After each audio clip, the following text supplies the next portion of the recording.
ভাইরে, আমার যদি ক্ষমতা থাকতো তাহলে সেনাবাহিনী কর্মকর্তাকে আমি শান্তিতে 1 ডজন নোবেল দিতাম। চিন্তা করেন অবস্থা, মানুষ কতটা ধৈর্যশীল হলে এই পরিস্থিতিতে নিজেকে শান্ত রাখে।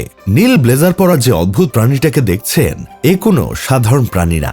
বহু বছর আগে বিলুপ্ত হয়ে যাওয়া বিরল প্রজাতির ডাইনোসরের শেষ বংশধর। এই ডাইনোসর সাহেব শপথ অনুষ্ঠানে গেছে খালাতো ভাইয়ের অতিথি হয়ে, কিন্তু তার কাছে ইনভাইটেশন কার্ড নেই। ডাইনোসরের কাছে ইনভাইটেশন কার্ড থাকবে না, এটাই তো স্বাভাবিক।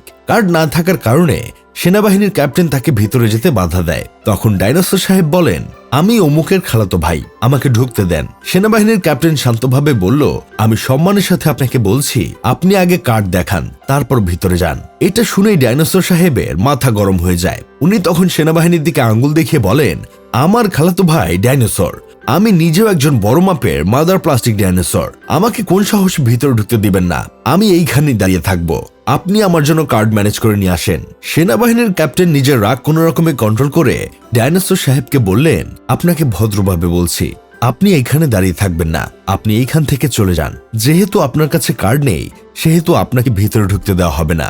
ডাইনোসরের এমন অপমান ডাইনোসর সাহেব কোনোভাবে মেনে নিতে পারেননি। তাই উনি ক্যাপ্টেনের দিকে আঙ্গুল তুলে বলেন, আপনি কারে কার্ড দেখাইতে বলেন?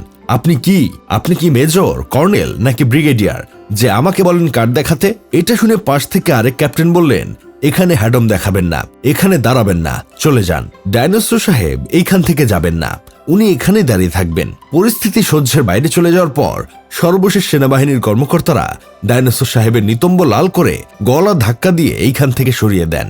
এখন আমার স্মল মনে লিটিল একটা প্রশ্ন, ময়মনসিংহের ওই বিখ্যাত খালাতো ভাই আসলে কে, যার দাপটে এই ডাইনোসর সাহেব এমন ফাপড় মারলেন? ক্ষমতা এসেছে 2 দিনও হয়নি, মাগার এখনই মামা খালু দেখানো শুরু হয়েছে। এই দেশটা মামা খালুরাই খেয়ে দিছে।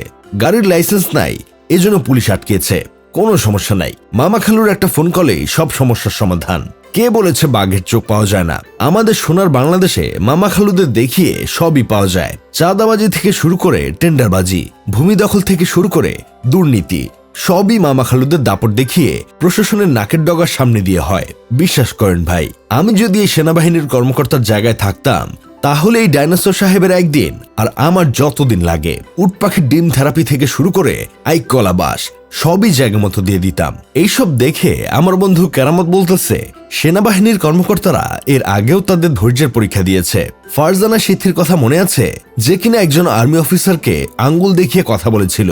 অবিরাম অযৌক্তিক চিৎকার ও উদ্ধত ভদ্রতার সীমা লঙ্ঘন করেছিল। তার একগুয়েমি বর্বরতার পর্যায়ে ছিল, যা চরম বিরক্তি ছাড়া আর কোনো আবেদন অর্জন করার মতো না। পক্ষান্তরে তরুণ সেনা কর্মকর্তাটির ধৈর্য ছিল বিস্ময়কর এবং খুবই প্রশংসনীয়। ধৈর্যের পরীক্ষায় পাশ করার জন্য সেই কর্মকর্তাকে পুরস্কৃত করা হয়েছিল। যাই হোক, শেষমেশ আমি গোলাম হোসেন একটা কাজের কথা কই। কথায় আছে, একটা দেশে প্রশাসন ব্যবস্থা শক্তিশালী হলে সেই দেশের জনগণ গিটারের তারের মতো সোজা হয়ে যায়। কিন্তু আমরা কি প্রশাসনদের এই সুযোগটা দেই? মামা খালুদের কাছে আইন শৃঙ্খলা বাহিনীর হাত পা বাধ্য থাকে। মামা খালুদের দাপট দেখিয়ে আমরা নানা আকাম কুকাম করি, আর দিন শেষে দোষ হয় আইন শৃঙ্খলা বাহিনীর।